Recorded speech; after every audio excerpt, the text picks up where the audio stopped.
I will be speaking on the topic effective pedagogy for inculcating entrepreneurial competency among students.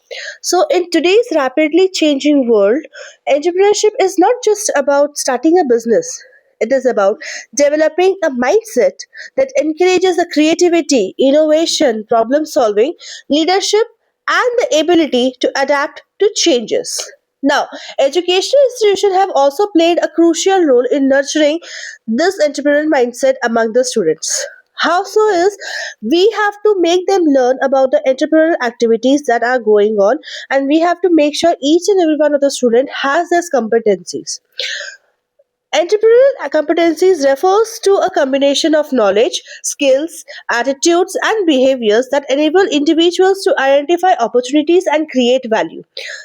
There are many competencies. Some of the important competencies include opportunity recognition, creativity and innovation, critical thinking and problem solving, risk taking and decision making, leadership and teamwork, communication and adaptability. Now, these competencies can be developed through certain skills, certain effective teaching and learning processes. Now, why do we require pedagogy? There are many questions like that. The pedagogy has always referred to the method and practice of practicing leadership or teaching. Traditional lecture methods alone are not just sufficient for entrepreneurial education because entrepreneurship is experiential and action oriented. How will the students learn? The students will always learn in the best way when they are doing it by learning. Yeah, learn by doing it when they are working in teams, when they engage with life situations, real life situations, that is, and they reflect on their experiences. The teachers have to not just interact. As we teachers, we don't just have to interact with them as instructors, but we have to be their mentors and make them understand why these competencies are important for them. Now, there are certain skills that we can use or strategies that we can use. First is the experiential learning. Now we can provide them some activities like internship, field visit, business simulations, and life projects. It will help the students to gain real world situation or exposure. Then we have project based learning. Now we can ask the students to prepare some business plans, conduct market surveys. We can send it to markets to get some surveys, or we can ask them to create some new product designs which will improve their innovation and it will also improve their decision making.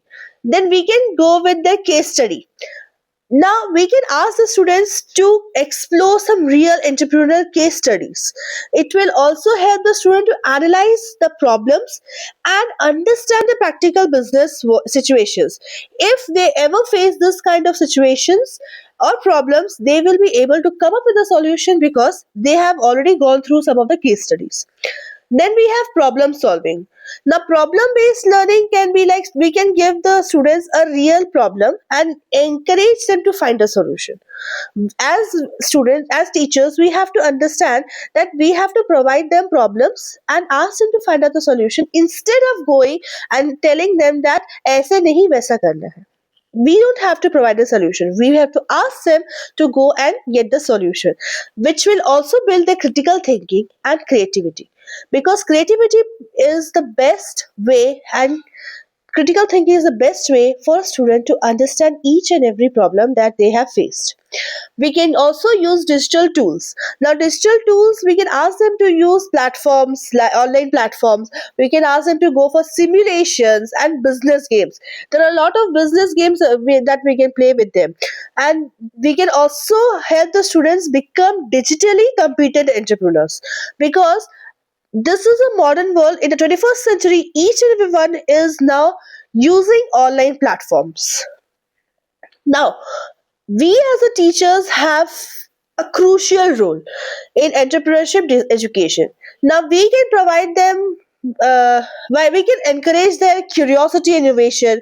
We can provide them a safe environment for experimentation. We can motivate the students to take initiatives. We can also support learning from failures. As teachers, we can also encourage their questioning and curiosity. We can ask them to ask us some questions. Whatever curiosity you have, you can ask us some question. We can provide them environment where they can experiment their ideas. We can motivate them to take initiative. If someone has an idea to start a entrepreneurial business, we can motivate them, and we should support their ideas. And it will allow the student to learn from failure also, because if the idea fails, they we will help them to understand the reason behind it. And when we do, they will learn from their failure, and when they go for entrepreneurial idea again, they will be able to succeed in future, because they know that what was the failure that they have faced and what can they change. So as a teacher, we don't have to impose answers, but we have to guide the students to discover solutions on their own. To conclude, I will say this: pedagogy is actually a backbone of entrepreneurship education. By adopting innovative student centered and experiential teaching methods, educators like we all can successfully inculcate the entrepreneurial competencies among students. Now, in today's dynamic world, our goal is not just to create job seekers, but to develop job creators, innovators, and change makers. I would like to say that entrepreneurship is not just a subject, it is a mindset. And we teachers are the architects of this mindset. Thank you. I would like to add a line that is: the future belongs to those institutions that empowers the students not only with knowledge, but with the courage to innovate and with the confidence to create. Thank you.